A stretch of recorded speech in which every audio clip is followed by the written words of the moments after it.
हाँ जी, विद्यार्थियों नमस्कार, स्वागत, अभिनंदन एक बार पुनः है online YouTube channel study bye पर। प्रिय विद्यार्थियों कैसे हैं आप? स्वस्थ हैं, मस्त हैं, तंदुरुस्त हैं? स्टडी आप लगातार कर रहे हैं। आई होप आप अच्छे से पढ़ पा रहे हैं, अच्छे से चीज़ों को समझ पा रहे हैं, बहुत अच्छी बात है। अभी जो नए व्यूअर्स हैं जिन्होंने अभी ये चैनल में वीडियोज़ देखने स्टार्ट किए हैं, अभी तक आपने चैनल को सब्सक्राइब नहीं किया है तो चैनल को सब्सक्राइब कर लें। साथ ही वीडियो अच्छे लगते हैं तो लाइक करें और दोस्तों के साथ में शेयर करना ना भूलें। चलिए विद्यार्थियों, मनोविज्ञान विषय का हम अध्ययन कर रहे हैं और मनोविज्ञान विषय के अध्ययन के अंतर्गत जो है हमारा टॉपिक चल रहा है व्यक्तित्व। व्यक्तित्व के अंतर्गत हम व्यक्तित्व की विभिन्न विधियों से परिचय हम ले रहे हैं और व्यक्तित्व के अंतर्गत जो है विद्यार्थियों मैंने आपको 4 प्रकार की विधियाँ बताई थी और उन्हीं 4 प्रकार की जो विधियाँ हैं उनमें एक-एक करके अपन जो है उसको डिस्कस कर रहे हैं। देखिए, हमारा जो टॉपिक चल रहा है वो है विद्यार्थियों व्यक्तित्व व्यक्तित्व मापन की विधियाँ।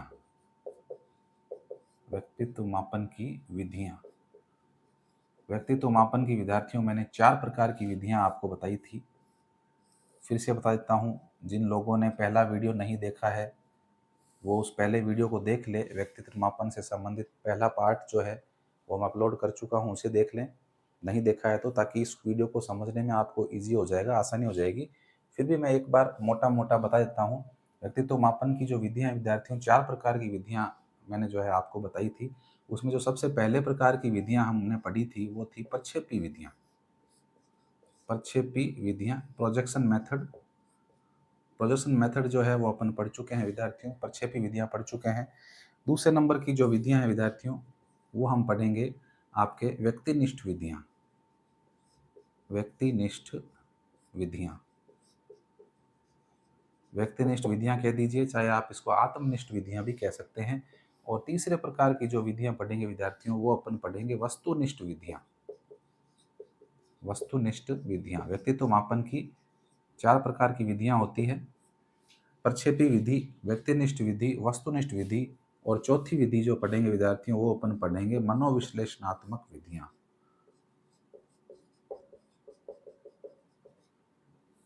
मनोविश्लेषणात्मक विधियाँ। ठीक है? तो इस तरह से जो है विद्यार्थियों, ये 4 प्रकार की विधियाँ अपन व्यक्तित्व मापन के अंतर्गत पढ़ते हैं, जिसमें अपन प्रक्षेपी विधियाँ जो है वो पढ़ चुके हैं। 4 प्रकार की प्रक्षेपी विधियाँ, जिनका डिस्कस हमने पिछले वीडियो लेक्चर में कर लिया है। उस वीडियो लेक्चर को भी आप देख लें। आज जो है हम पढ़ने वाले हैं विद्यार्थियों, व्यक्तिनिष्ठ विधियों का अपन अध्ययन करने वाले हैं मुख्य रूप से। आज का जो हमारा हेडिंग रहेगा, वो रहेगा व्यक्तित्व मापन की व्यक्तिनिष्ठ विधियाँ। तो आज का आप हेडिंग डाल लें। आज की हेडिंग डाल लें विद्यार्थियों, व्यक्तित्व मापन की व्यक्तित्व मापन की व्यक्तिनिष्ठ विधियाँ। व्यक्तिनिष्ठ कह दीजिए, चाहे एक नाम और बताया मैंने आपको, आत्मनिष्ठ कह दीजिए। आत्मनिष्ठ विधियाँ। व्यक्तित्व मापन की व्यक्तिनिष्ठ या आत्मनिष्ठ विधियाँ। तो इसका अपन जिक्र कर रहे हैं विद्यार्थियों। व्यक्तिनिष्ठ विधियाँ अपन पढ़ रहे हैं और व्यक्तिनिष्ठ विधियों की भी संख्या जो है विद्यार्थियों, वो लगभग 4 मानी जाती है। कौन कौन सी व्यक्तिनिष्ठ विधियों का अपन अध्ययन करेंगे? देखिए, सबसे पहले अपन जो है विद्यार्थियों, जिस विधि को अपन पढ़ेंगे वो है अंतर्दर्शन विधि।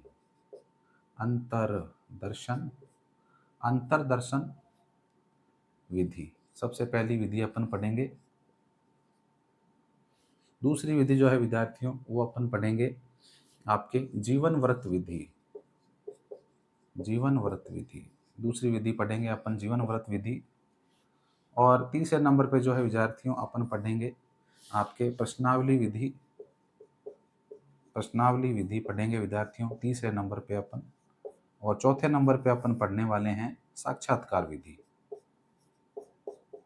साक्षात्कार विधि। तो ये आपको याद कर लेना है कि भाई व्यक्तित्व मापन की जो व्यक्तिनिष्ठ विधियां हैं वो कितनी हैं? 4 प्रकार की है। पहली है अंतर्दर्शन विधि, दूसरी है जीवन व्रत विधि, तीसरी है प्रश्नावली विधि और चौथी है विद्यार्थियों साक्षात्कार विधि। इस तरह से 4 विधियां होती है। एक एक को अपन डिस्कस करते हैं। सबसे पहले नंबर पे जो अपन ले रहे हैं वो है विद्यार्थियों अंतर्दर्शन विधि। तो अब आप आत्मनिष्ठ विधियों के अंतर्गत, व्यक्तिनिष्ठ विधियों के अंतर्गत एक नंबर विधि आप डाल लें। और वो विधि है विद्यार्थियों अंतर्दर्शन विधि। अंतर्दर्शन, अंतर्दर्शन, सॉरी यहाँ लगेगा रे की मात्रा, हाँ, अंतर्दर्शन, अंतर्दर्शन विधि। इसको विद्यार्थियों आत्मकथा, आत्मकथा लेखन विधि भी कहा जाता है विद्यार्थियों। आत्मकथा लेखन विधि भी जो है इसको, इसका दूसरा नाम है आत्मकथा लेखन विधि। ठीक है, तो ये अंतर्दर्शन विधि विद्यार्थियों पढ़ने जा रहे हैं अपन। देखिए अंतर्दर्शन विधि, अंतर्दर्शन का मतलब क्या है? सबसे पहले तो आपको ये पता होना चाहिए कि अंतर्दर्शन शब्द का अर्थ क्या है। देखिए अंतः दर्शन, अंतः का मतलब क्या होता है? भीतर, भीतर कह दो, अंदर कह दो। और दर्शन का मतलब क्या होता है विद्यार्थियों? देखना। इसका मतलब है कि व्यक्ति जब खुद के भीतर झांक करके देखता है, खुद को जब देखने का प्रयास करता है कि मैं कैसा हूँ, कैसा नहीं हूँ, तो उस विधि को क्या कहते हैं? अंतर्दर्शन विधि कहा जाता है। ठीक है ना? ऐसा कहते भी है ना कि बुरा देखने मैं चला, बुरा मिला न कोय, जब आपन के भीतर देखा तो मुझसे बुरा न कोय, है ना? ऐसा अधिकतर सुनने में मिलता है कि भाई बुराई देखने के लिए जा रहे हैं, बुराई कहीं नहीं मिली, लेकिन खुद को जब देखा, जब खुद के भीतर की बुराइयों को जाना, तो ऐसा लगा कि मुझसे बुरा तो कोई है ही नहीं इस संसार में। ठीक है ना? तो अंतर्दर्शन विधि का मतलब यही है कि व्यक्ति खुद के गिरेबान में झांक कर देखे, खुद को देखे कि वो स्वयं कैसा है, वो स्वयं क्या कर सकता है। दूसरों की बुराई करना बहुत आसान काम है, दूसरों के ऊपर हम आलोचना कर देते हैं, कटु वचन बोल देते हैं, वो बहुत ईजी होते हैं। दूसरों पर आक्षेपण करना, किसी चीज़ के लिए इल्ज़ाम लगाना, वो एक अलग चीज़ होती है। जब व्यक्ति खुद में झांक कर देखता है कि वो स्वयं कैसा है, तो उसको ज्ञान होता है कि हाँ, रियल में जो है मैं कहाँ खड़ा हूँ, मैं किस स्टेज पे खड़ा हूँ। तो व्यक्ति को खुद को एक बार देख लेना चाहिए। एक बार दिन के इतने लंबे समय में, 24 घंटे में एक बार कुछ क्षण व्यक्ति को निकालने चाहिए और एक घर के ऐसी जगह पर, शांत जगह पर आपको जाके बैठना चाहिए और सोचना विचारना चाहिए कि मैं क्या कर रहा हूँ, मैं जीवन में क्या कर रहा हूँ, क्या नहीं कर रहा हूँ, कौन से काम मेरे सही हैं, कौन से काम मेरे द्वारा किए जा रहे हैं वो गलत है ना? कौन से कार्य मुझे करने चाहिए। मतलब उसको खुद को एक बार है ना, अपनी चेतना से ये सोचना चाहिए, विचार करना चाहिए कि मैं जिस दिशा में जा रहा हूँ, मैं जो काम कर रहा हूँ, क्या वो सही है? ठीक है ना? तो अंतर्दर्शन विधि यही कहती है विद्यार्थियों। इसे आत्मकथा लेखन विधि भी इसलिए कहते हैं क्योंकि व्यक्ति जब स्वयं के बारे में कुछ लिखता है, कई लोग होते हैं जो डायरी लिखते हैं, आपने देखा होगा, बहुत से लोग डायरी लिखने के शौकीन होते हैं। डायरी में रोजाना की, रोजमर्रा जो भी दैनिक जीवन में उनकी घटनाएं घटित होती है, तो उन घटनाओं को वो क्या है, लाइन टू लाइन लिखते हैं। तो लाइन टू लाइन में ऐसा है कि जो कुछ अलग से घटना घटती है ना, उसको लिखते हैं। ऐसा नहीं है कि सुबह चाय पी, खाना खाया, नाश्ता किया, वो लिखने बैठ गए। ऐसा नहीं होता है। ऐसी घटना जो व्यक्ति को प्रभावित करती है, उसके जीवन पर प्रभाव डालती है, ऐसी घटना को वो अपनी डायरी में लिख लेते हैं। तो कई लोगों की जब डायरियाँ प्राप्त होती है, तो उसमें बहुत सी चीज़ें देखने को मिलती है। उनके जीवन के बहुत से जो पहलू हैं, वो पक्ष हैं, कुछ सकारात्मक, कुछ नकारात्मक चीज़ें हैं, वो निकल कर के सामने आती है। तो हालाँकि डायरी लिखना रिस्की है। अगर आपकी डायरी कोई चुरा लेगा, तो आपके जो तथ्य हैं, जो भीतरी बातें हैं, वो उजागर हो जाएगी। लेकिन फिर भी कुछ लोग लिखते हैं डायरियों को, और उसी को हम क्या बोलते हैं? आत्मकथा बोलते हैं, बायोग्राफी आप इसको बोलते हो अंग्रेजी में। तो अंतर्दर्शन विधि विद्यार्थियों समझ में आ गई आपकी अंतर्दर्शन विधि क्या है? यानी कि व्यक्तित्व मापन की ये एक ऐसी विधि है जिसके अंतर्गत व्यक्ति को कहा जाता है कि तू स्वयं के बारे में बता, या स्वयं के बारे में तेरी जो घटनाएं घटी है तेरे साथ में, जो तेरे साथ में हुआ है, तू कैसा है, तू खुद हमें बता। ठीक है ना? इसीलिए जो है विद्यार्थियों, इसे व्यक्तित्व मापन की व्यक्तिनिष्ठ विधि के अंदर शामिल किया गया है।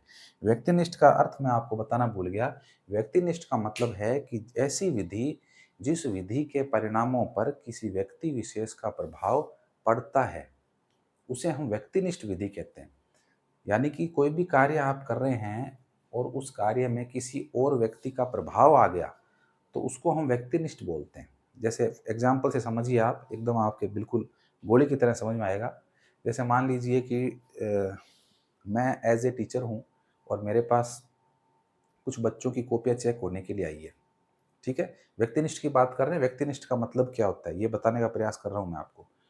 तो मेरे पास कुछ कॉपियाँ आई है बच्चों की चेक होने के लिए, 10-12 बच्चों की कॉपियाँ चेक कर रहा हूँ मैं, है ना? मैंने टेस्ट दिया उनको और टेस्ट की कॉपियाँ मैं उनकी चेक कर रहा हूँ। तो 10 में से मुझे नंबर देने हैं, तो जो बच्चे मेरे पास 10-12 बच्चे आए हैं, उनमें से जो है सभी बच्चे जो हैं उनको मैंने उनकी योग्यता के अनुसार नंबर दे दिए, किसी के 6 नंबर, किसी के 8 नंबर, किसी के 10 में से 10 नंबर। ठीक है? अब वही कॉपियाँ चेक हो गई है और वो कॉपियाँ चेक होने के बाद में जो है मैं किसी और व्यक्ति को देता हूँ, यानी मेरे किसी साथी को देता हूँ और उससे कहता हूँ कि यार तू भी इनको थोड़ा चेक कर देख, हो सकता है मेरे से कुछ गलती हो गई है, तो तू इनको चेक कर ले, देख ले, कहीं कोई दिक्कत तो नहीं है। दिक्कत हो तो करेक्शन कर देना। अब देखिए उसको मैंने कॉपियाँ दे दी, वो किसी और सब्जेक्ट का टीचर है, लेकिन थोड़ी बहुत जानकारी मेरे सब्जेक्ट की वो रखता है। तो वो जब कॉपी चेक करेगा, तो कॉपी चेक करने का समय, परिस्थिति सभी कुछ ध्यान में रखी जाएगी।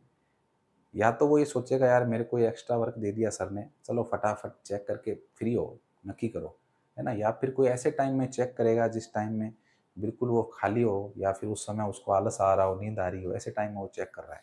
तो देखिए अब वहाँ पर क्या होगा, अब वो व्यक्ति जब उन कॉपियों को चेक करेगा, तो वहाँ वो क्या गलती कर सकता है? वो ये गलती कर सकता है कि वो सभी को या तो बराबर नंबर दे देगा। 7-8, 7-8, 7-8, 8-9, 8-9, 8-9 ऐसे नंबर दे देगा। यानी कि जो योग्य बच्चा है जिसके 10 में से 10 आने चाहिए उसको 9 नंबर मिल गए, और जो अयोग्य बच्चा है जिसके 10 में से 6 ही नंबर आने चाहिए उसको भी कितने मिल गए? 9 नंबर मिल गए। तो बताइए ये इस परीक्षण के ऊपर उस व्यक्ति का प्रभाव पड़ा या नहीं पड़ा? पड़ गया ना प्रभाव?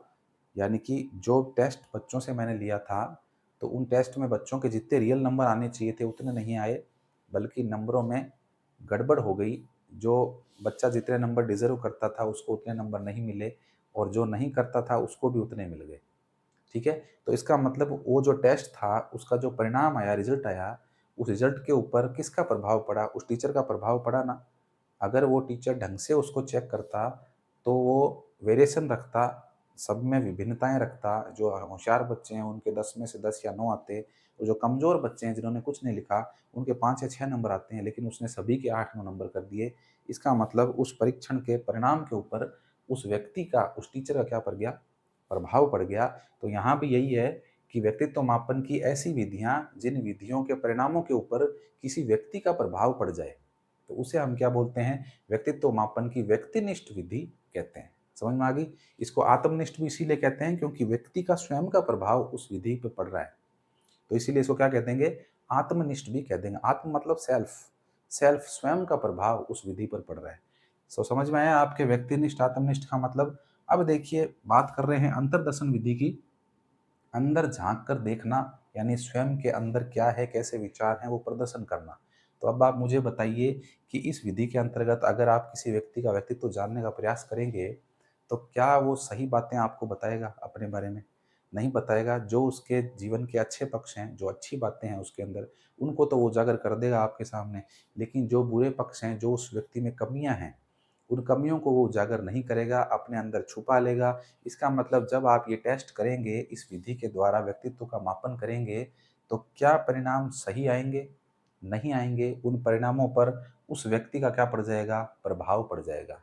व्यक्ति का प्रभाव पड़ गया ना परिणाम के ऊपर, वो भई उसने बातें छुपा ली तो उसका रियल व्यक्तित्व जो है वो आप नहीं जान पाए, व्यक्तित्व को नहीं माप पाए।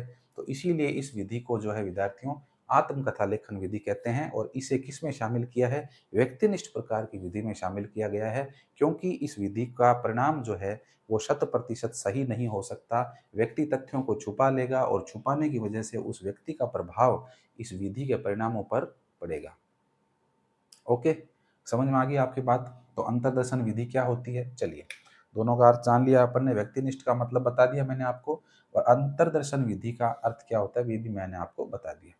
अब देखिए, सबसे पहले तो प्रवर्तक की बात करते हैं। इस विधि के प्रवर्तक कौन है विद्यार्थियों? तो प्राचीन इस विधि से संबंधित जो विचार है विद्यार्थियों, अंतर्दर्शन जो विधि का जो विचार है, विचार विचार किसने दिया था? सर्वप्रथम इस विधि से संबंधित जो विचार दिया था विद्यार्थियों, वो जॉन लॉक ने दिया था। John Locke. तो विचार देने वाले इस विधि के कौन हैं? जॉन लॉक है, जिन्होंने केवल और केवल विधि के बारे में बताया था कि भई इस तरह से विधि हम प्रयोग में ले सकते हैं। लेकिन इस विधि के प्रवर्तक कौन माने जाते हैं विद्यार्थियों? प्रवर्तक नहीं कहेंगे, केवल विचार दिया था इन्होंने, विचार दिया था।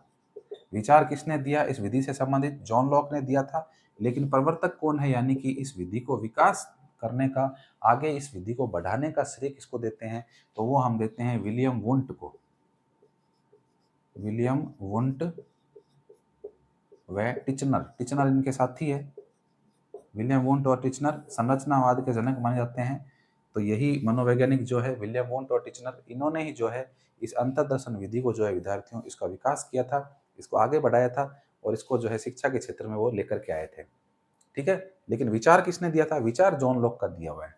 ठीक है, प्रतिपादक जॉन लॉक को नहीं मानेंगे, प्रतिपादक कौन है? विलियम वुंट और टिचनर है।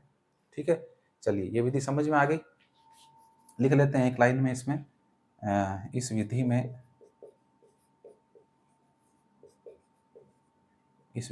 व्यक्ति स्वयं के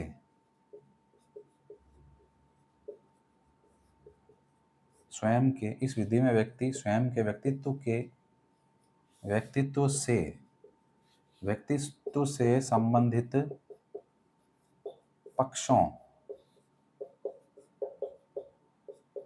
को बताता है वह परीक्षण करता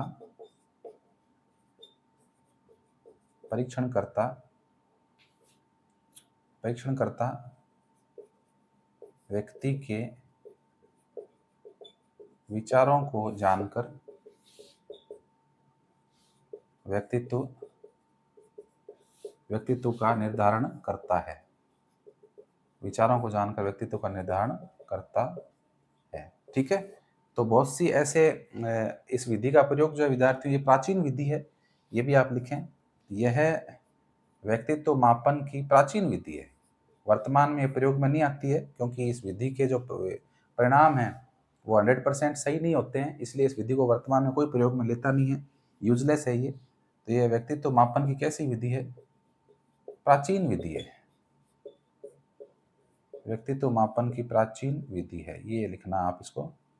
ये व्यक्तित्व मापन की प्राचीन विधि है, वर्तमान में उपयोगी नहीं है।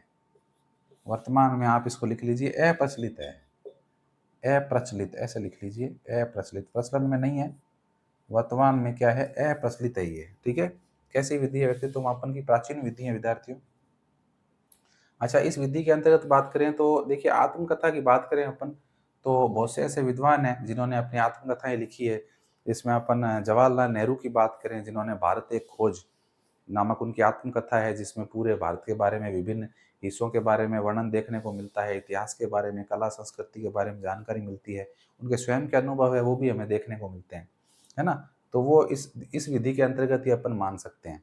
उसके अलावा महात्मा गांधी के जीवन परिचय से संबंधित विद्यार्थियों जो विधि है, जो आपके उन्होंने पुस्तक लिखी है, उनकी जो आत्मकथा है सत्य के साथ मेरे प्रयोग, तो वो भी उनकी आत्मकथा है, वो हमें बाद में मिली है। तो उसमें महात्मा गांधी ने बताया कि मैं किस प्रकार से मैंने जीवन में आगे बढ़ा, क्या क्या मैंने कार्य किए, है ना। प्रारंभिक जीवन को देखने की भी झलक मिलती है। तो कुछ मुंशी प्रेमचंद की जो कहानी है, उसमें भी जो है उन्होंने महात्मा गांधी के बारे में जानकारी दी है। तो ये जो महात्मा गांधी की आत्मकथा मिली है हमें, सत्य के साथ मेरे प्रयोग, आप देखना, अगर आपने पुराना टीवी सीरियल भी आता था, उसमें भी महात्मा गांधी की इसके ऊपर सत्य के साथ मेरे प्रयोग के अंतर्गत जो विभिन्न प्रसंग है उनके जीवन के, उनके युवावस्था के, प्रौढ़ावस्था के, वो सारे प्रसंग जो है उस चलचित्रों के अंदर, या अपन कहें कि सीरियल के अंदर जो है दिए हुए हैं। ठीक है, तो इनके माध्यम से भी क्या है, हमें जानकारी मिलती है एक व्यक्ति के व्यक्तित्व को जानने में। चलिए, तो ये इंपॉर्टेंट फैक्ट थे विद्यार्थियों, अंतर्दर्शन विधि के अंतर्गत थे। मेरे हिसाब से लगभग मैं सारे आपको फैक्ट लिखवा चुका हूँ। ठीक है, चलिए, तो इसका या तो स्क्रीनशॉट ले लें आप, और नहीं तो फिर लिख रहे हैं, अगर आप साथ में लिख रहे हैं तो आप लिखते रहिए, कोई दिक्कत नहीं है। चलिए, अब चलते हैं अपन विद्यार्थियों व्यक्तित्व मापन की व्यक्तिनिष्ठ विधि के अंतर्गत दूसरी विधि अपन पढ़ रहे हैं। और दूसरी विधि मैंने आपको कौन सी लिखवाई थी? क्रम का कोई ऐसा कुछ नहीं है, कोई सी भी विधि आप लिख सकते हैं, क्रम का कोई वो नहीं, प्रश्नावली पहले लिखी, साक्षात्कार लिखी, वो कोई ऐसा रोल नहीं है। चलिए, 2 नंबर पे लिखते हैं। मैंने आपको जो है पहली विधि इसकी लिखवा दी है, अंतर्दर्शन विधि। अब विद्यार्थियों 2 नंबर की विधि लिखते हैं, और 2 नंबर की विधि जो है वो है आपके जीवन व्रत विधि। जीवन व्रत विधि इसे विद्यार्थियों व्यक्ति इतिहास विधि भी कहते हैं। व्यक्ति इतिहास विधि, व्यक्ति इतिहास विधि, व्यक्ति इतिहास विधि भी इसको कहा जाता है। और अंग्रेजी में अगर बोलें इसे, तो अंग्रेजी में विद्यार्थियों इसे केस स्टडी बोलते हैं। Case study method, case study method जो है विद्यार्थियों से बोलते हैं। तो आपके बीएड के जो विद्यार्थी हैं उनको गुलाबी रंग की जो डायरियाँ मिली है ना, पतली पतली, तो उसमें एक डायरी केस स्टडी से संबंधित भी है ना, केस स्टडी संबंधित। तो वो क्या है, वो भी व्यक्तिनिष्ठ विधियों के अंतर्गत ही आती है, जिस विधि के अंतर्गत आपको जो है केस स्टडी में किसी एक बच्चे या दो बच्चे के ऊपर केस स्टडी करनी होती है, उसके बारे में जानना होता है, उसके वातावरण के बारे में, परिवेश के बारे में, समाज के बारे में, शिक्षा के बारे में, घर परिवार के बारे में जानकारी हासिल करके और फिर आपको उसके अंतर्गत लिखनी होती है। ठीक है, चलिए तो देखिए जीवन व्रत विधि का मतलब क्या है। देखो जैसा नाम से मालूम चल रहा है विद्यार्थियों, जीवन व्रत विधि यानी कि व्यक्ति के जीवन से संबंधित विभिन्न पक्षों के बारे में जानकारी हासिल करना, और जानकारी हासिल करके और उसके बाद उस व्यक्ति के व्यक्तित्व का क्या कर देना, निर्धारण कर देना। क्या कहलाता है, जीवन व्रत विधि कहलाता है। अब ये आप उस व्यक्ति से संबंधित सूचनाएं कैसे प्राप्त करेंगे, या तो उस व्यक्ति के घर जाकर के प्राप्त करेंगे, जिस व्यक्ति का आपको, जिस बालक के ऊपर आपको ये विधि अपनानी है, या तो उस बालक के घर जाएंगे, उस बालक के परिवारजनों से बातचीत करके पूछेंगे, उसके पड़ोसियों से बातचीत करके पूछेंगे, उसके विद्यालय में शिक्षकों से बातचीत करेंगे, उसके रिश्तेदारों से बातचीत करेंगे, ठीक है, या उसके जितने भी संपर्क सूत्र हैं उन संपर्क सूत्र से जाकर के बातचीत करके और उस व्यक्ति के बारे में या उस बालक के बारे में क्या करेंगे विद्यार्थियों, जानने का प्रयास करेंगे, और फिर रिजल्ट निकालेंगे, परिणाम निकालेंगे कि ये जो बालक है या ये जो व्यक्ति है इसका व्यक्तित्व किस प्रकार का है। ठीक है ना, तो यही है केस स्टडी विधि, केस स्टडी करना है ना। तो मुख्य रूप से जो विधि है ये असामान्य बालकों के ऊपर प्रयोग में आती है, जो अपराधी प्रवृत्ति के बालक हैं, जो समस्यात्मक बालक हैं, उनके ऊपर इस विधि को प्रयोग में लेते हैं। यानी कि उस बालक से संबंधित जो समस्या है, जो ऐसे बालक हैं जो स्कूल छोड़ के भाग जाते हैं या फिर पढ़ाई में ध्यान नहीं देते हैं, ठीक है, जिनका रिजल्ट बहुत कम आता है, रिजल्ट बहुत खराब आता है उनका, ठीक है, शिक्षण अध्यापकों के साथ में जो है उनका व्यवहार अच्छा नहीं है, तो इस प्रकार के जो समस्यात्मक बालक होते हैं उनके ऊपर जो है ये जीवन व्रत विधि लागू की जाती है। और इस विधि के अंतर्गत उस बालक से संबंधित, उसके वातावरण से संबंधित, उसके परिवार, सगे संबंधी, रिश्तेदारों से संबंधित, उनसे मिल करके और उस बालक से संबंधित जो तथ्य हैं, आंकड़े हैं, उनको एकत्रित किया जाता है और उन आंकड़ों का विश्लेषण करके और उस बालक के या व्यक्ति के व्यक्तित्व को क्या कर दिया जाता है, निर्धारण कर दिया जाता है। ठीक है, तो जीवन व्रत विधि आपके समझ में आ गई। चलिए सबसे पहले प्रवर्तक की बात करते हैं। प्रवर्तक कौन है विद्यार्थियों, इस विधि के प्रवर्तक है टाइडमैन। टाइडमैन जो है विद्यार्थियों इस विधि के प्रवर्तक माने जाते हैं। ठीक है, और थोड़ा सा इस विधि के बारे में लिख लेंगे। जीवन व्रत विधि, इस विधि में बालक या व्यक्ति, इस विधि में बालक या व्यक्ति के जीवन के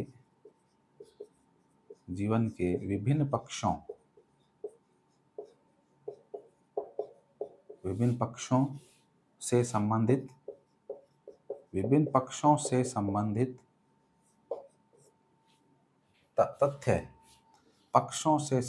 तथ्य या जानकारी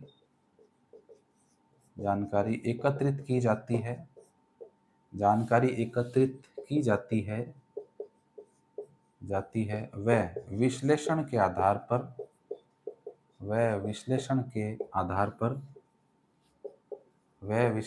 आधार पर जो है परिणाम जारी किया जाता है। परिणाम अर्थात व्यक्तित्व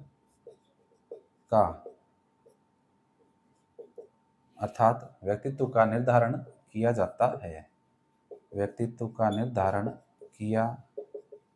जाता है। ठीक है, लिखावट इतनी सुंदर तो नहीं है विद्यार्थियों, सॉरी, थोड़ा जल्दबाजी करता हूँ तो लिख नहीं पाता हूँ, लिखावट खराब हो चुकी है। धीरे धीरे कोशिश कर रहा हूँ सुधारने का, और कोशिश ये रहती है कि वीडियो आपका छोटा बने, ये भी कारण है। जल्दबाजी कर देता हूँ, मैं सोचता हूँ वीडियो छोटा बने, ज़्यादा लंबा नहीं हो, इसलिए जल्दी लिखने की कोशिश करता हूँ, और जल्दी लिखता हूँ तो गलतियाँ हो जाती है मेरे से। तो मैं बोलता हूँ तो थोड़ा ध्यान में दे लिया करो आप। लिखावट तो अब खराब हो गई है, क्या करें। और पहले से मैं लिख के लाता नहीं हूँ, पहले से लिख के लाऊँ तो फिर कई विद्यार्थी ये कहेंगे कि सर तो पहले से लिख के ला रहे हैं, तो ऐसे पढ़ने से क्या फ़ायदा, है ना? इसलिए मैं साथ-साथ ही लिखने की कोशिश कर रहा हूँ, ताकि आपको भी थोड़ा इफ़ेक्टिव रहे और आपके भी मन में जिज्ञासा रहे कि भई अब सर क्या बताने वाले हैं। सामने लिखा हुआ होगा तो पहले से ये आप देख लोगे बोर्ड पे जो लिखा हुआ है बस वही है ना? तो ये भी एक जिज्ञासा रहती है, इसलिए मैं लिख के लाता नहीं हूँ पहले से। हालाँकि दिक्कत तो है मेरे को लिखने में। चलिए, तो समझ में आया आपको? इस विधि से बालक के जीवन के विभिन्न पक्षों से संबंधित तथ्य और जानकारी को क्या करते हैं, इकट्ठा करते हैं और फिर उसके आधार पर उसका विश्लेषण करते हैं और उसके व्यक्तित्व को क्या कर देते हैं विद्यार्थियों, निर्धारण कर लिया जाता है। ठीक है? तो ये थी व्यक्ति इतिहास विधि। अब इस विधि के माध्यम से देखिए बहुत सी चीज़ें हैं जिनका हम पता लगाते हैं। जैसे मान लीजिए कोई अपने सामाजिक जीवन में बात करें, जैसे मान लीजिए किसी लड़की का रिश्ता हुआ है, किसी लड़की का किसी परिवार से रिश्ता आया है, लड़के वाले या फिर किसी लड़के का रिश्ता आया है किसी लड़की वाले का, तो वो क्या करते हैं, वो पता लगाने का प्रयास करते हैं। जब कोई रिश्ता आता है लड़के के लिए, किसी लड़की का रिश्ता आता है, तो लड़के वाले भी पता लगाते हैं कि लड़की का परिवेश कहाँ है, कहाँ वो रह रहे हैं, पिताजी सर्विस कौन-सी करते हैं, उनका व्यवहार कैसा है, माताजी कैसी है, और लड़की वाले हैं तो वो लड़के वालों के विषय में पता करते हैं, लड़का कैसा है, कोई नशा वगैरह तो नहीं करता है ना? इनकम का सोर्स क्या है, कहाँ रहते हैं, मकान खुद का है कि नहीं है, हुँ? तो ये सारी चीज़ें जब वो जानने का प्रयास करते हैं, रिश्ता करने से पहले, विवाह करने से पहले, है ना? तो उसको हम क्या बोलेंगे? उसको हम जीवन व्रत विधि के अंतर्गत ही लेते हैं, यानी कि जीवन के विभिन्न पक्षों के बारे में क्या करते हैं, लड़का-लड़की के बारे में जानकारी प्राप्त करते हैं। तो वो एक आप एग्ज़ाम्पल मान सकते हो इस केस स्टडी मेथड का। मुख्य रूप से जो है विद्यार्थियों अपराधी बालकों के लिए, ये भी लिख लिया आप, यह विधि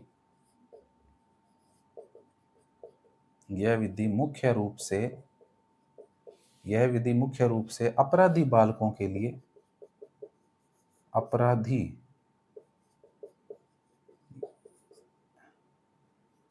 अपराधी बालकों व समस्यात्मक बालकों के लिए समस्यात्मक बालकों के लिए समस्यात्मक बालकों के लिए क्या है विद्यार्थियों, उपयोगी है। समस्यात्मक बालकों के लिए उपयोगी है। ठीक है? तो मुख्य रूप से अपराधी और कैसे समस्यात्मक बालकों के लिए क्या है ये विधि उपयोग में आती है। चलिए, इस विधि से महत्वपूर्ण जो तथ्य थे विद्यार्थियों, वो मैंने लगभग आपको लिखवा दिए हैं। हाँ, ठीक है, सारे लिखवा दिए हैं। और एक मुख्य रूप से विद्यार्थियों, चूँकि अपराधी और समस्यात्मक बालकों के लिए विशेष रूप से है ये विधि, इसका मतलब एक तरह से निदान के लिए कार्य करते हैं। इस विधि के अंतर्गत जो है, ये एक नैदानिक विधि है। इसको आप ऐसे भी लिख लें, यह एक क्या है? यह एक नैदानिक विधि है। नैदानिक, नैदानिक का मतलब है निदान, निदान करना। नैदानिक विधि है, बताता हूँ मैं आपको, निदान का मतलब क्या है? नैदानिक विधि है, देखो नैदानिक का मतलब है विद्यार्थियों निदान करना। और निदान क्या होता है बताओ आप मेरे को? निदान को अंग्रेजी में कहते हैं डायग्नोस्टिक, यानी कि रोगों का पता लगाना, जो प्रॉब्लम है उसका पता लगाना क्या कहलाता है? निदान कहलाता है। निदान का मतलब ये नहीं है कि कोई समस्या है तो उसको खत्म कर दिया, निदान हो गया। ये गलत है, ये गलत अर्थ है। जो हम निदान का अर्थ लेते हैं वो गलत अर्थ है कि कोई समस्या है, उसको समस्या को खत्म कर दिया तो उसको निदान कह देंगे, नहीं। निदान का मतलब है कि आपके सामने कोई भी समस्या है तो उस समस्या के कारणों को पता लगाना। जैसे आप डॉक्टर के पास जाते हैं, डॉक्टर को कहते हैं मेरे पेट में दर्द है। पेट में दर्द है, बहुत ज़्यादा दर्द है, ठीक नहीं हो रहा है, तो डॉक्टर कहेगा जाओ आप जाकर के सोनोग्राफी करवाओ। तो सोनोग्राफी आप करवाने जा रहे हो, इसका मतलब आप क्या करवा रहे हो? निदान करवा रहे हो। निदान का मतलब है कि आप जाकर के उस रोग का पता लगवा रहे हो कि एक्चुअल में मेरे पेट में क्या प्रॉब्लम है। समझ रहे हो? एक्स-रे करवाना, सोनोग्राफी करवाना, सीटी स्कैन करवाना, ब्लड टेस्ट करवाना, ये सारे के सारे किसके अंतर्गत आते हैं? निदान में आते हैं। यानी कि रोग के बारे में जानकारी प्राप्त करने के लिए है ये, उपचार नहीं है। निदान अलग होता है, उपचार अलग होता है। अच्छा, डॉक्टर जब आपका टेस्ट दे देता है, जब आप टेस्ट करवा के लेके आते हो, तो वापस डॉक्टर के पास आते हो ना दिखाने के लिए। डॉक्टर को दिखाने के लिए आते हो आप, रिपोर्ट एक्स-रे दिखाने के लिए आते हो, सोनोग्राफी की रिपोर्ट दिखाने के लिए आते हो। उसके बाद डॉक्टर आपका उपचार शुरू करता है। फिर आपको दवाइयाँ देता है और फिर आपकी जो है आपका उपचार करना शुरू करता है। इसका मतलब ये है कि निदान का मतलब है रोगों के बारे में पता करना और उपचार का मतलब है कि उस रोग को दूर करने के लिए प्रयास करना। समझ में आ गया? तो निदान क्या होता है? तो यह एक नैदानिक विधि है। क्यों? क्योंकि इसके माध्यम से जो समस्यात्मक बालक है, उसकी समस्याएँ क्या-क्या है, अपराधी बालक है उसकी क्या क्या समस्याएं हैं, वो अपराध क्यों कर रहा है, अपराध की तरफ क्यों अग्रसर है वो, उसके कारणों का पता लगाने के लिए इस विधि को उपयोग में लेते हैं। इसीलिए ये विधि क्या कहलाती है विद्यार्थियों, नैदानिक विधि कहलाती है। ठीक है, ये फैक्ट रह गया था, तो ये भी आप अपने ऐड कर लो नोट्स के अंदर। चलिए, लिख लिया होगा आपने, आई होप। दो विधियां हो चुकी विद्यार्थियों पूरी अपनी। अब चलते हैं अपन अगली विधि पर। तीसरी विधि अपन पढ़ते हैं, व्यक्तित्व की विधियां, व्यक्तित्व मापन की विद्यार्थियों विधियां पढ़ रहे हैं अपन। और कौन से प्रकार की विधियां पढ़ रहे हैं अपन विद्यार्थियों, अपन जो है व्यक्तिनिष्ठ विधियां पढ़ रहे हैं। और व्यक्तिनिष्ठ विधियों के अंदर तीसरी विधि पढ़ते हैं विद्यार्थियों, जो है अपनी प्रश्नावली विधि।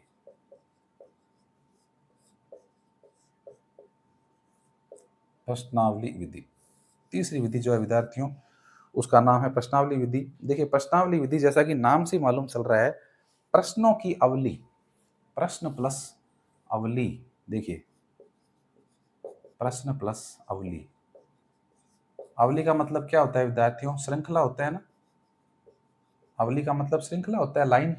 और प्रश्न तो प्रश्न है ही, क्वेश्चन है, क्वेश्चन मार्क है। यानी कि प्रश्नों, बहुत सारे प्रश्न लाइन से जब पूछे जाएं या लिखे जाएं तो वो क्या कहलाएगी, प्रश्नावली कहलाएगी। इसका मतलब ये एक लिखित विधि है, लिखित रूप में प्रश्न मिलेंगे आपको और उन प्रश्नों के आपको जवाब देने पड़ेंगे। और उन प्रश्नों के जवाबों के माध्यम से आपके व्यक्तित्व का क्या किया जाएगा, निर्धारण किया जाएगा। इसीलिए इस विधि को क्या नाम दिया है, प्रश्नावली विधि नाम दिया है। समझ में आ गई। 20, 25, 50 कितने भी प्रश्न हो सकते हैं। उन प्रश्नों के ऐसे प्रश्न होंगे जो आपके जीवन से संबंधित होंगे, आपके शिक्षा से संबंधित होंगे, आपके घर परिवार से, आपकी सोच कैसी है चीज़ों के बारे में, समाज के बारे में, उसको लेकर के प्रश्न होंगे। और उन प्रश्नों के जो परिणाम आएंगे उसके आधार पर जो है विश्लेषण करके और फिर ऐसा बता दिया जाएगा कि आपका व्यक्तित्व किस प्रकार का है। ठीक है, तो ये है प्रश्नावली विधि। अर्थ समझ में आ गया प्रश्नावली विधि का क्या है। अब इसके प्रवर्तक की बात कर लेते हैं विद्यार्थियों।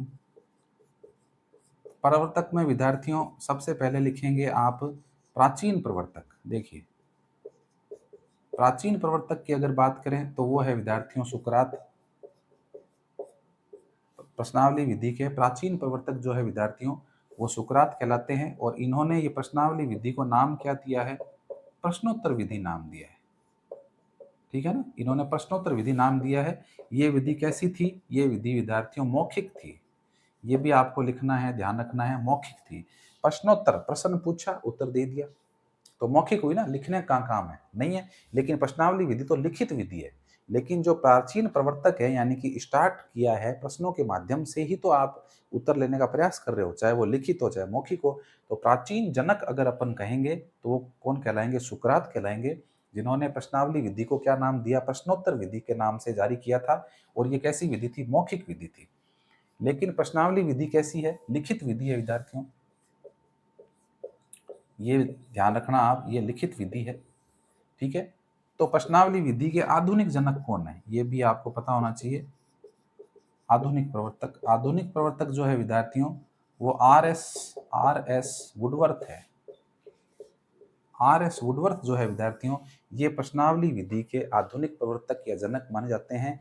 क्यों, क्योंकि आर एस वुडवर्थ ने प्रथम विश्व युद्ध के समय 1918 के लगभग, उस समय क्या है, इन्होंने 116 प्रश्नों की प्रश्नावली जारी की थी। यानी युद्ध के अंदर जो सैनिक है उनसे संबंधित, मिलिट्री के अंदर इन्होंने जो है इस विधि को अपनाया था। तो इस वजह से जो है इस विधि को जो है सैनिक विधि भी कहा जाता है विद्यार्थियों।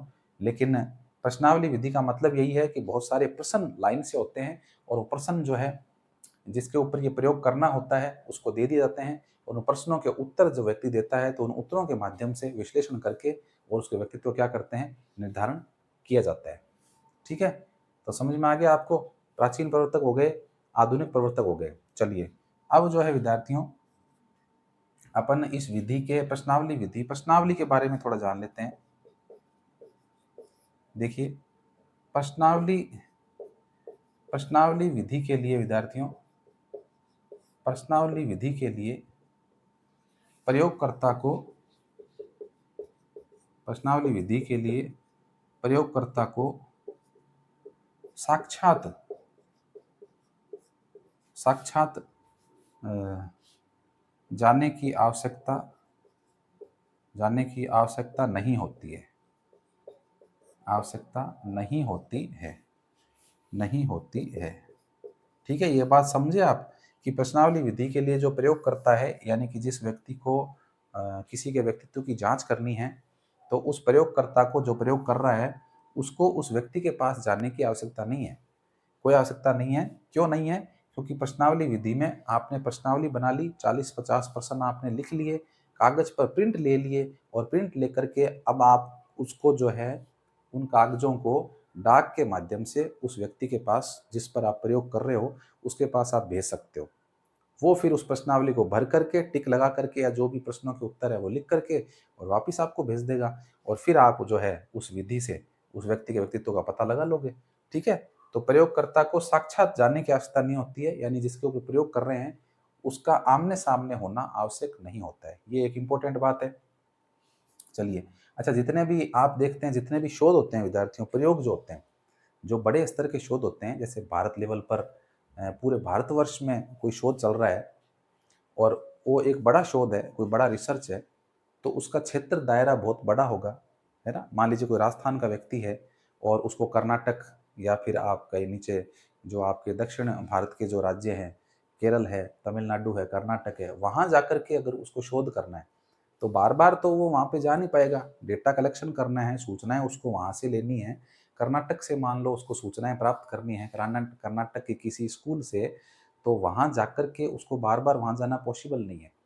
तो क्या करेगा, वो इस तरह की प्रश्नावली बनाएगा, अपने टॉपिक से संबंधित जो भी उसको सूचना चाहिए वहाँ भेज देगा और वो लोग भर के वहाँ से जितने भी 100-200 लोगों के उसको डेटा कलेक्शन करना है, वो लोग उनसे भरवा लेगा, भरवा करके वापस वो उसके पास भेज देंगे और फिर उस प्रश्नावली के जो रिज़ल्ट आएँगे, उसके आधार पर क्या कर लेगा वो व्यक्तित्व का निर्धारण कर लेगा।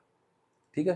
तो समझ में आ गई आपके प्रश्नावली विधि एक्चुअली क्या है, काम कैसे करती है प्रश्नावली विधि? चलिए।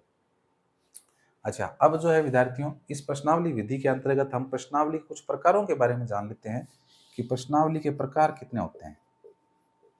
तो प्रश्नावली जो है विद्यार्थियों, प्रश्नावली 4 प्रकार की होती है। प्रश्नावली कितने प्रकार की होती है? 4 प्रकार की प्रश्नावली होती है, ये आपको ध्यान रखना है। पहली जो होती है विद्यार्थियों, वो होती है आपके बंद प्रश्नावली। बंद, पहली है आपके बंद प्रश्नावली, दूसरी है विद्यार्थियों खुली प्रश्नावली, दूसरा प्रकार जो है वो है खुली प्रश्नावली। तीसरी जो होती है विद्यार्थियों, वो होती है आपके सचित्र प्रश्नावली, सचित्र और प्रश्नावली। और चौथा जो प्रकार होता है विद्यार्थियों, वो होता है मिश्रित। ठीक है, मिश्रित प्रश्नावली। ये देखिए इस तरह से विद्यार्थियों प्रश्नावली होती है। ठीक है ना? बंद प्रश्नावली, खुली प्रश्नावली, उसके अलावा आपके आपके सचित्र प्रश्नावली और मिश्रित प्रश्नावली। ठीक है? तो देखिए बंद प्रश्नावली क्या होती है विद्यार्थियों, जैसा कि नाम से ही मालूम चल रहा है बंद प्रश्नावली, यानी कि इसके अंदर व्यक्ति को अपने विचार व्यक्त करने का अवसर नहीं मिलता है, केवल और केवल उसको हाँ या ना में जवाब देना पड़ता है। हाँ या ना, ये लो, ये बंद प्रश्नावली है। अपने विचार प्रस्तुत नहीं कर सकता वो। प्रश्न है, प्रश्न के सामने हाँ ना लिखा हुआ है, या तो हाँ या फिर ना। ठीक है? धूम्रपान करने से फेफड़े खराब होते हैं, या तो हाँ या फिर ना। ठीक है? गुटखा चबाने से दांत खराब होते हैं, हाँ या ना, ये लो। अपने विचार नहीं लिख सकता वो, ठीक है? केवल हाँ या नो।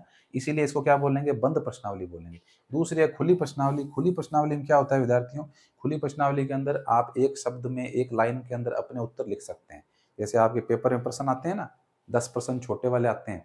बीएड के अंदर है, ग्रेजुएशन के अंदर आते हैं आपके, जो पेपर होता है आपका, वो 3 हिस्सों में बँटा होता है, ए, बी, सी। जो ए पार्ट है उसमें 10 प्रश्न आते हैं, तो वो एक शब्द आप उसमें लिख सकते हो, आप उसमें एक लाइन लिख सकते हो, ज़्यादा से ज़्यादा। तो वही है आपकी खुली प्रश्नावली, यानी कि आप शब्द के माध्यम से या फिर पूरी पंक्ति के माध्यम से अपने थोड़े बहुत विचार हैं, उनको आप व्यक्त कर सकते हो, उसको बोलते हैं खुली प्रश्नावली। हालाँकि ये बोरिंग होती है, इसमें इंटरेस्ट लोगों का कम होता है, तो इतना लिखने वाला काम कौन करे? ठीक है, 40 प्रश्न आ गए, हाँ, ना में फटाफट टिक लगाए और रवाना कर दी भर के। तो इसमें इंटरेस्ट नहीं होता है, लेकिन इसमें जो विचार होते हैं वो व्यक्ति के अच्छे तरीके से सामने आते हैं। उसका व्यक्तित्व जो है अच्छी तरीके से हम जानने की कोशिश कर सकते हैं खुली प्रश्नावली से। तीसरा है विद्यार्थियों सचित्र प्रश्नावली। सचित्र प्रश्नावली का मतलब है आपके सामने उत्तर के रूप में चित्र प्रस्तुत करते हैं, है ना? जैसे मान लीजिए आपके सामने प्रश्न आ जाए कि निम्न में से राजस्थान की इमारत है, निम्न में से राजस्थान की इमारत है, और नीचे चित्र बना दे, एक हवा महल का बना दिया, एक लाल किले का बना दिया, एक ताजमहल का बना दिया, है ना, और एक चित्र और बना दिया, तो आपको सही वाला टिक करना है। तो चित्र के माध्यम से जब पूछा जाए तो वो क्या कहलाएगी, सचित्र प्रश्नावली कही जाएगी। और मिश्रित का मतलब है कि जिसके अंदर ये तीनों प्रकार मिश्रित हो, मिश्रित रूप से कुछ प्रश्न जो है खुली प्रश्नावली के दे दिए, कुछ बंद के हाँ-ना के दे दिए, कुछ खालिस्तान के दे दिए, और कुछ जो है वो डिटेल में लिखने के दे दिए, तो उसे क्या बोलते हैं विद्यार्थियों, आप मिश्रित प्रश्नावली बोलते हैं। ठीक है, तो ये आपके 4 प्रकार की प्रश्नावलियाँ थी, जिसके बारे में भी आपको पता होना चाहिए। लिख लीजिए, आपने ये मैटर नहीं लिखा है तो, और अभी लिख नहीं रहे हैं तो आप क्या करें, आप इसका स्क्रीनशॉट ले लें, बाद में जो है आप इसको आराम से लिख लेना। चलिए, अब जो है विद्यार्थियों अपन पढ़ते हैं, चौथा प्रकार अपन पढ़ रहे हैं आपके व्यक्तित्व मापन की व्यक्तिनिष्ठ विधियों के अंतर्गत चौथे प्रकार की और अंतिम विधि है अपनी ये व्यक्तित्व मापन की व्यक्तिनिष्ठ विधि, अंतिम विधि है विद्यार्थियों। और इस विधि का नाम है, क्या नाम है बताओ, साक्षात्कार विधि। साक्षात्कार विधि, साक्षात्कार विधि। देखिए, साक्षात्कार तो आप सभी को पता है विद्यार्थियों, इसका अंग्रेजी में क्या कहते हैं इसको, इंटरव्यू। इंटरव्यू, इंटर का मतलब क्या है, आंतरिक,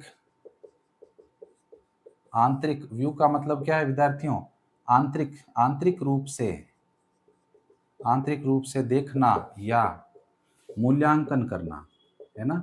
अगर इसके शब्द की बात करें अपन, तो शब्द का अर्थ है विद्यार्थियों, साक्षात्कार का मतलब है आंतरिक रूप से देखना या मूल्यांकन करना, यानी कि व्यक्ति को आमने सामने बैठा करके जब उससे कुछ प्रश्न किए जाते हैं और प्रश्नों का जवाब व्यक्ति जब देता है, तो वो क्या कहलाती है, साक्षात्कार विधि कहलाती है। साक्षात यानी कि बिल्कुल सामने बैठकर, है ना, सामने, साक्षात यानी कि आमने सामने बैठ करके जब व्यक्ति से प्रश्न पूछे जाते हैं और वो प्रश्नों का उत्तर देता है, तो वो विधि क्या कहलाती है, आपके साक्षात्कार विधि कहलाती है। काफ़ी प्रचलन में है ये, बहुत सी प्रतियोगी परीक्षाएं हैं, बड़े स्तर की जो परीक्षाएं हैं, जो लेवल बड़े एग्जाम हैं, आईपीएस है, आरएस है, आईएएस है, उनके अंदर जो है विद्यार्थियों साक्षात्कार होता है। साक्षात्कार विधि जो है विद्यार्थियों, इस विधि के अंतर्गत जो है मुख्य रूप से क्या देखा जाता है, इस विधि में आपके विषय का ज्ञान, मान लीजिए आपका विषय या आपकी कोई भी आपके क्षेत्र से संबंधित प्रश्न तो होते ही हैं, लेकिन साथ ही साथ आपके हाव भाव देखे जाते हैं कि भाई आपके हाव भाव किस तरह के हैं, है ना। वो चीज़ ज़्यादा पॉइंटेड होती है कि आप किस तरह से आए हैं, आप किस तरह से बैठे हैं, आपके चेहरे के हाव भाव कैसे हैं, है ना। आप जब जवाब दे रहे हैं, इंटरव्यूअर जो आपका साक्षात्कार ले रहा है उससे जब आप जवाब दे रहे हैं, तो आप किस तरह से उसके सामने जवाब प्रस्तुत कर रहे हैं, वो चीज़ें ज़्यादा इंपॉर्टेंट होती है। बैठने का तरीका, बोलने का तरीका, आने का तरीका, है ना, ये चीज़ें ज़्यादा देखी जाती है इसके अंतर्गत। तो इस विधि में जो है विद्यार्थियों व्यक्ति के हाव भाव को अत्यधिक नोटिस किया जाता है। इस विधि में व्यक्ति के क्या है विद्यार्थियों, हाव भाव को जो है ज़्यादा नोटिस करते हैं। तो साक्षात्कार है तो जैसा कि हमें मालूम पड़ रहा है, देखने से मालूम चल रहा है कि भाई किसी व्यक्ति को आप पूछेंगे, जब वो आपको जवाब दे देगा, तो उन जवाबों के आधार पर जो है आप क्या कर दोगे, आप डिसाइड कर दोगे, आप जो है निष्कर्ष निकाल दोगे कि इस व्यक्ति का व्यक्तित्व किस प्रकार का है। लेकिन देखिए, फिर ध्यान रखिए, ये विधि किस प्रकार की है, व्यक्तिनिष्ठ प्रकार की है, यानी कि इस विधि के जो परिणाम आएंगे वो 100% सही नहीं आ सकते। क्यों नहीं आ सकते? क्योंकि जब आप साक्षात्कार करोगे, उस व्यक्ति से पूछोगे, तो कोई ज़रूरी थोड़ी है कि वो सारी बातें आपको सच-सच बता देगा, नहीं बताएगा। उसके जीवन के जो अच्छे पक्ष हैं, जो अच्छी बातें हैं, उनको तो बता देगा वो, लेकिन जो बुराइयाँ हैं उसके अंदर, उन बुराइयों को वो ढक लेगा, आपको आपके सामने प्रस्तुत नहीं करेगा। तो इसीलिए इस विधि के परिणाम क्या है, 100% सही नहीं आएँगे। और ये विधि किस प्रकार की रखी गई है? व्यक्तिनिष्ठ प्रकार की रखी गई है। ठीक है? चलिए, ये मैं आपको बार-बार इसलिए बता रहा हूँ क्योंकि कई बार सीधा प्रश्न भी आ जाता है कि निम्न में से कौन-सी व्यक्तिनिष्ठ विधि है? तो वहाँ पर 10 प्रकार की विधियाँ आप पढ़ रहे हैं अपन, तो उनमें से फिर आप बता ही नहीं पाओगे, निष्कर्ष नहीं निकाल पाओगे कौन-सी विधि किस प्रकार की है। तो ये भी आपको पता होना ज़रूरी है और ज़्यादा दिमाग पर ऐसे रटने की ज़रूरत नहीं है।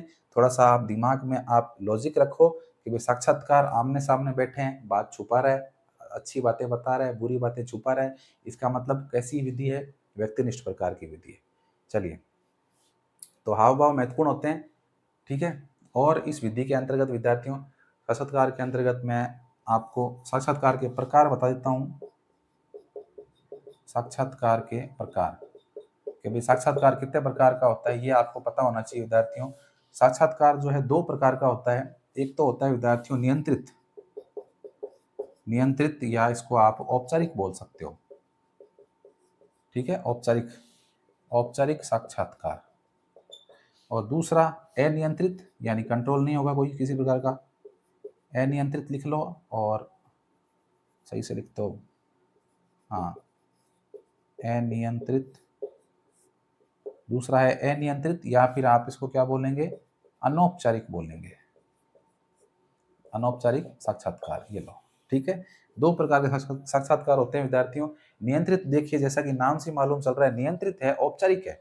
इसका मतलब इस साक्षात्कार के अंदर जो है प्रश्न क्या होते हैं विद्यार्थियों? प्रश्न पूर्व निर्धारित होते हैं, ये आपको ध्यान रखना है।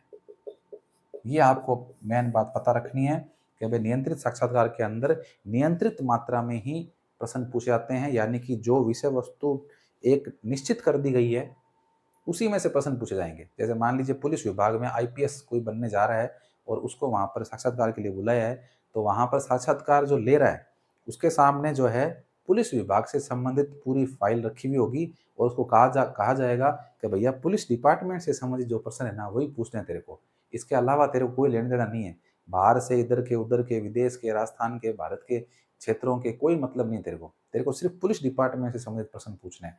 तो वो क्या कहलाएगा? नियंत्रित साक्षात्कार कहलाएगा, ठीक है? यानी क्षेत्र क्या कर दिया जाएगा? निश्चित कर दिया जाएगा। दायरा जो होगा क्या होगा इसका? निश्चित दायरा होगा, तो उसे हम कहेंगे नियंत्रित साक्षात्कार।